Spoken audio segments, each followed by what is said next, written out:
Next on the news, thousands depart D.C. after the March for Life, but the pro-life movement isn't stopping there. We have made a tremendous step forward by the grace of God, and it's truly a miracle, but God expects us to continue on. Also today, coming together after tragedy, how bishops are responding to the horrific shooting in California this weekend. Cooking up good times, the Brooklyn Parish that's helping its community one meal at a time. Plus, the woman and newborn who are now safe thanks to a smartwatch. I'm Christine Persichetti. Current News starts right now.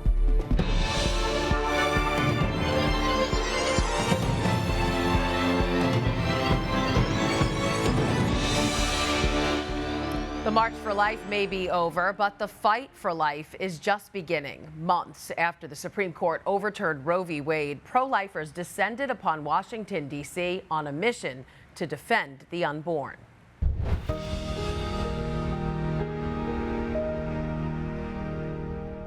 Here we are on the bus. Busloads of parishioners from the Diocese of Brooklyn arrived in Washington, D.C. on Friday for the annual March for Life. Bishop Robert Brennan joined them and tens of thousands of others for the first march since Roe v. Wade was overturned. A win for the pro-life movement that helped to re-energize this crowd.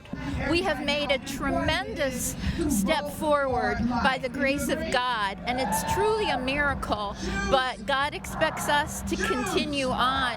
And continue on they did, showing the fight for life will never end. Just because the Supreme Court woke up and changed the law does not mean it's not happening, and I wanted to continue the fight so that abortion's gone forever. The annual event took a different route this year. Pro-lifers marched past Congress, acknowledging that lawmakers now hold an even more crucial role in this post-Roe America.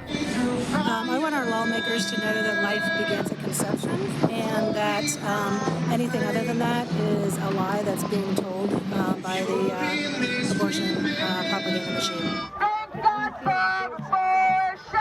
Protesters tried to disrupt the walk, but the marchers soldiered on. Those who have walked this path for decades and others who call themselves the post-Roe generation and who vow to carry on the mission for decades to come. I think it's really important for young people to come out and share it and stand for what they believe in. I think this generation has a lot of eyes on them, and so if we come out and show support and stand firm, hopefully change will be made in the future.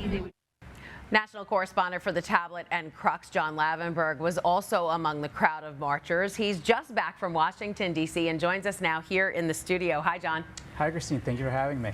Of course. So, John, it seemed like quite a crowd out there, and a lot of people didn't expect that with the overturning of Roe v. Wade, and we just saw a lot of young people were marching in that crowd. I know you spoke with some of them.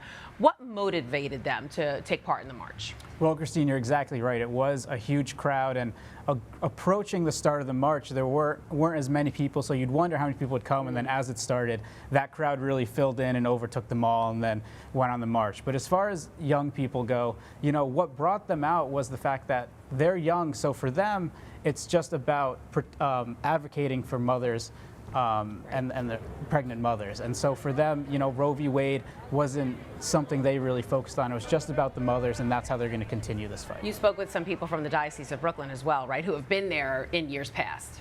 Absolutely, and so it's funny the difference between young people and older people, how they view it. The older parishioners that I spoke to, they talked about how, you know, they never thought they'd see this day where they'd have a march beyond Roe v. Wade. They really, and them and a lot of others thought it was really the law of the land and it would never change. And so now being here, it was remarkable for them to be experiencing the march beyond Roe v. Wade. But again, the younger people, for them, it's always about pregnant mothers, and that's always what it's been about. I know you also caught up with Bishop Robert Brennan. What was his message to Catholics? Bishop Robert Brennan, I've spoken to him a lot about this topic, and including again at the march, and what he's always been consistent about is the need for dialogue on this topic. And in that dialogue for Catholics, it's approaching people that disagree, praying for them first, and then praying on the best way to approach them so that can be done peacefully. And that's how, as he always says, you change hearts and minds. All right, and there were also some pro-abortion activists out there also. Let's watch some of that video. Mother of God, pray for us sinners now and at the hour of our death. Amen. I know the scriptures too, people. You could see in that video some pro-lifers were praying behind them. Did it stay peaceful? Absolutely, and that's, there weren't a ton of protesters. There weren't any at the mall beforehand, but once you got to the Supreme Court, that's where they were. And those protesters and the marchers, they interacted some. There were some, I would say, heated conversations, but those all resulted in just people going their separate ways. It didn't go beyond that. As you mentioned, there were people that stood there and prayed for the people protesting, but nothing ever turned to anything more, anything that significant. And trying to change those hearts and minds right there at the march. Now, talk about next year. Did anybody say anything what the plans are? Same thing, same time, same place? There wasn't much discussion about what next year will look like, but what I can say is talking to the younger people there, and you referenced how many young people were out this year. And because for them, the march wasn't really just about overturning Roe v. Wade. It was about, as I said, advocating for pregnant mothers. So for them, it seems like it's going to continue, and that their advocacy is going to continue until they get the laws passed or change the hearts and minds that we talked about as well. An ongoing fight. National correspondent for the Tablet and Crux, John Lavenberg, thanks so much for your reporting. Thank you, Christine. In the Diocese of Brooklyn, the pro-life fight continued after the march with the annual Vita Mass at the Cathedral Basilica of St. James.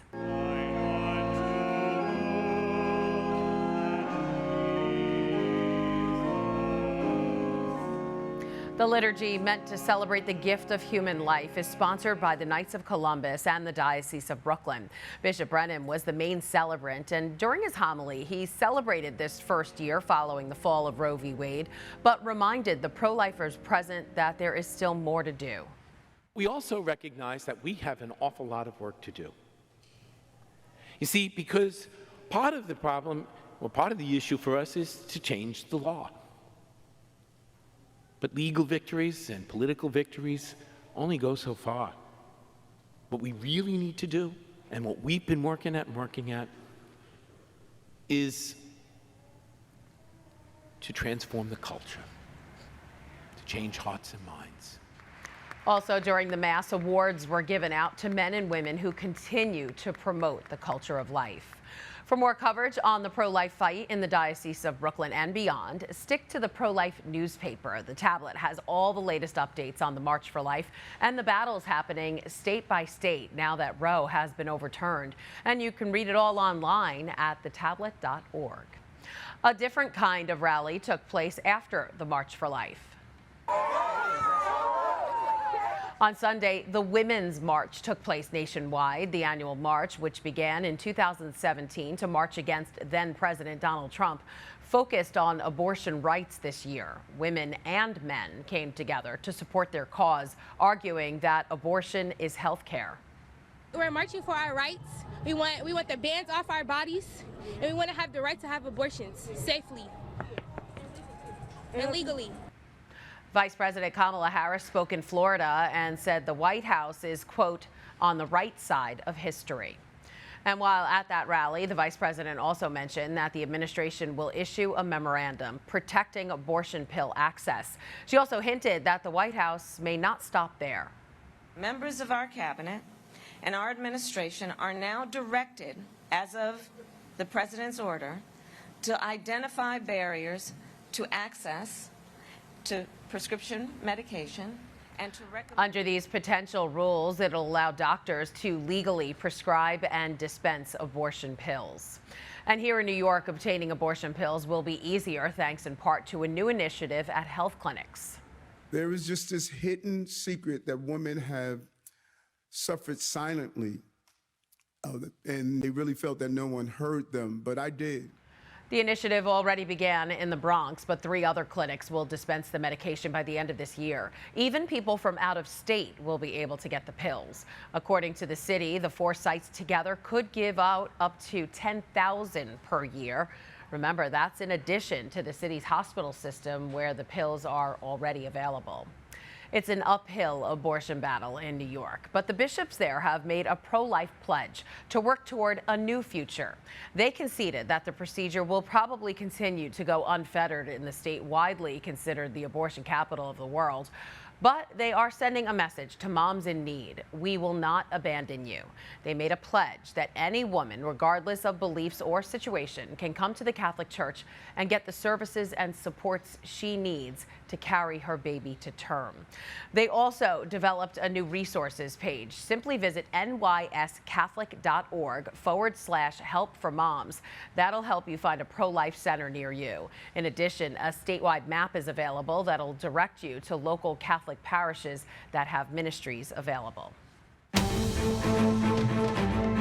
Developing tonight, Mayor Eric Adams is proposing a new Asylum Center in Brooklyn. The space will be at the Brooklyn Cruise Terminal and will offer 1,000 adult men services such as on-site medical, food, and laundry. So far, the city has opened 77 hotels and 4 relief centers to tackle the influx of asylum seekers. Around 41,000 migrants have arrived in the Big Apple since the spring. During a press conference Sunday, Mayor Adams said the city has no intention of slowing down its help for the new migrants. Because we all are immigrants.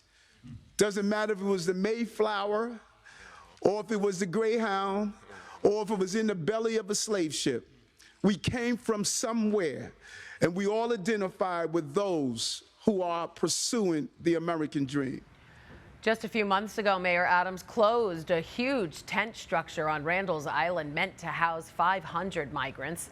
Roughly 170 of those beds were used before it shut down about a month after it opened. Mayor Adams has also continued to call for immediate assistance from the federal government. Congress recently approved $800 million to help with the influx, but that won't all go to New York City. The FBI found more classified documents at President Biden's Delaware home.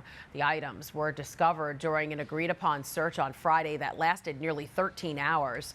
The papers date back to Biden's time in the Senate from 1973 to 2009 and during his tenure as vice president. This was the 4th time since November that classified material was found at a private residence of the president. There's an outpouring of prayers after a mass shooting killed 11 people during a Lunar New Year celebration in California. Following the shooting, Los Angeles Archbishop Jose Gomez released this statement. He said, quote, "With the whole family of God here in the Archdiocese of Los Angeles, I am praying for the victims of this violence. We pray for those killed and injured in this shooting. We ask that God stay close to their families and loved ones." Congressman Mark Takano is calling it a, quote, "tragedy of incomprehensible proportions." As doctors are helping victims whose injuries range from critical to serious, police are looking for a motive after the gunman took his own life. Mike Valerio has the latest from Monterey Park. Feel safe. You are no longer in danger because this shooter is gone. Sheriff deputies say the suspected gunman who opened fire on a dance studio in Monterey Park, California Saturday night is dead. He is a 72-year-old male Asian. I can confirm that there are no outstanding suspects.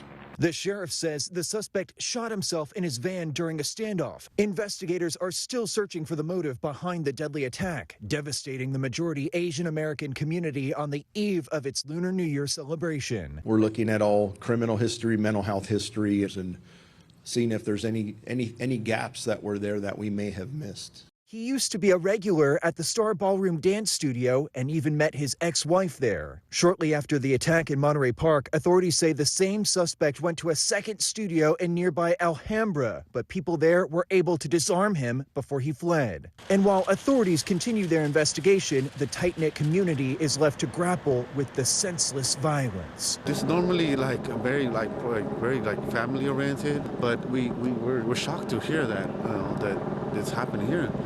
And it can't happen anywhere. In Monterey Park, California, I'm Mike Valerio. There's a lot more news headed your way. Serving up hope. The churchgoers who are helping the community without cutting any corners in the kitchen. Honoring fallen NYPD officers, churchgoers remember 2 men killed in the line of duty. Plus, how an Apple Watch saved a mother and her unborn baby.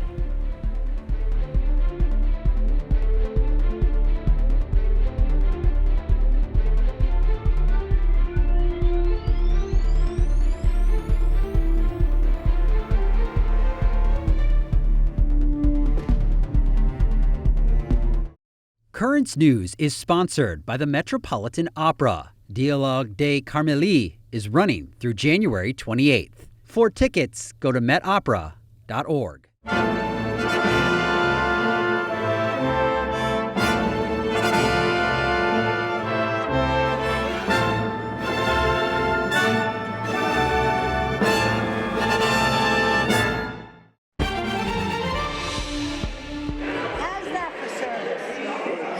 Service is the key at this restaurant in Brooklyn. The waitstaff is top-notch, the food 5 stars, and the outreach outstanding. In tonight's Pulse of the Parish, we introduce you to the volunteers at a Bensonhurst restaurant who are serving those who need it most.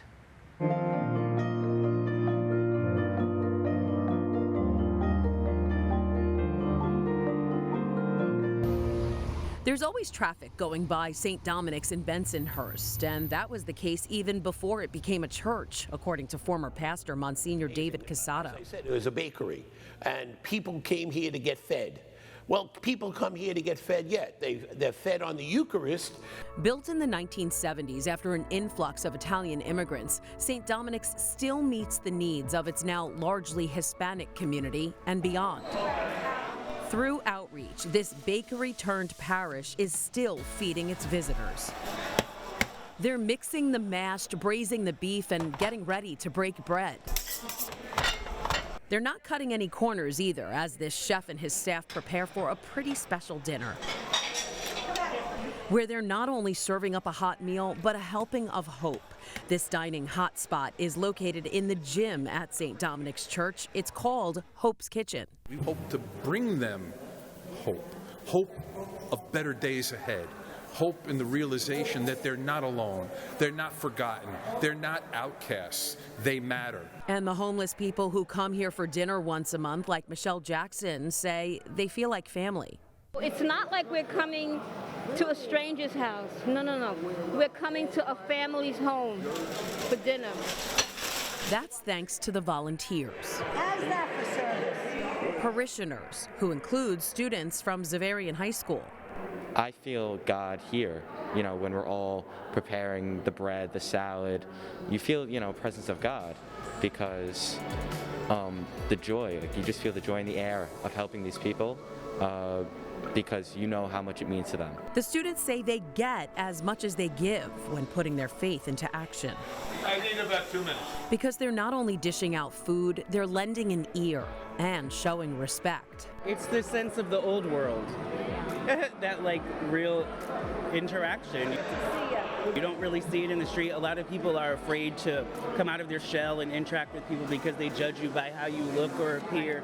And as for the dinner this volunteer chef cooked up, the food, 5-star rating.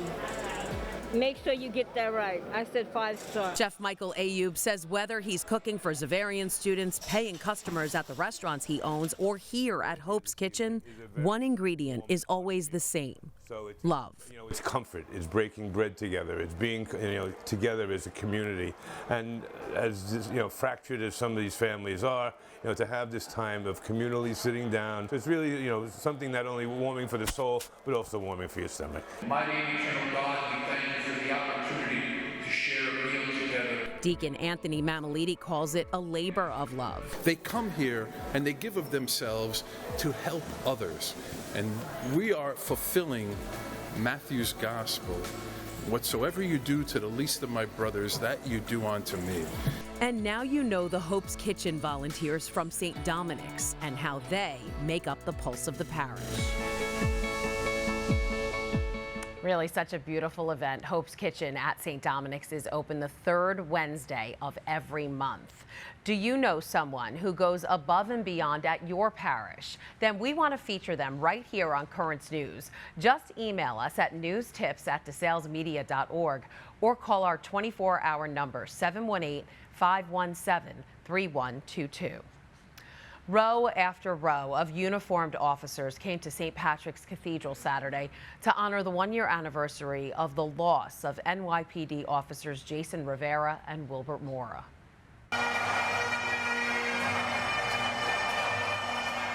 Family, friends, and co-workers gathered for Mass Saturday for the two officers who were shot and killed, responding to a domestic violence call in Harlem last January. The main celebrant of the Mass was Brooklyn priest and NYPD chaplain Monsignor Robert Romano, who was also joined by other NYPD chaplains. Rivera's widow offered a touching memorial at the end of the Mass, talking about how grief made her question her faith. For those who don't know, this is what grief is. It is an unexplainable surge of emotions and thoughts that do not happen in a linear form or pattern and takes over you. This is what grief looks like for me.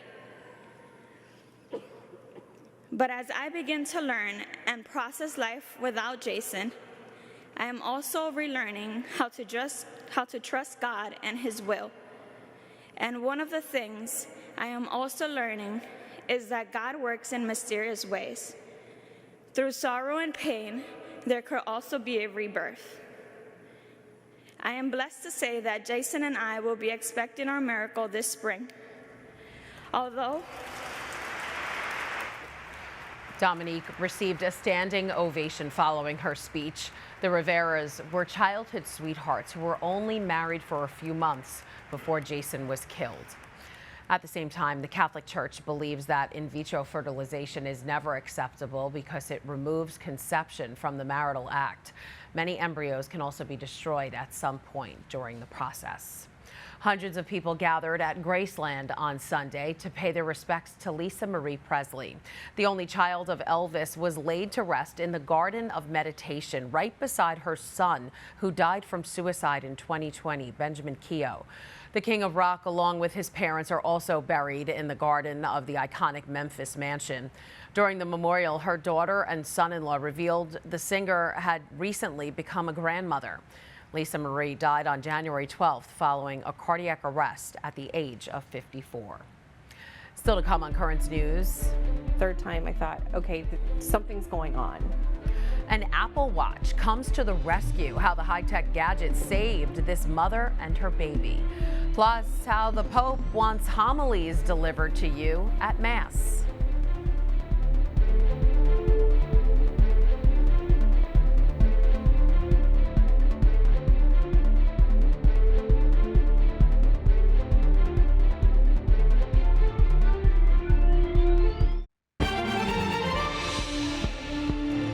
Pope Francis is encouraging priests to keep it short and sweet on Sundays, saying long homilies are a, quote, disaster. The Holy Father suggested last Friday that priests should keep their homilies below 10 minutes, saying homilies are not academic conferences. He also advised priests that homilies should include a thought, a feeling, and an image so people can bring something home with them. I think my pastor's pretty good at that. All right, if you're hesitant about getting a smartwatch, this next story may change your mind. An Apple Watch alerted an expectant mother that something was wrong with her heart rate.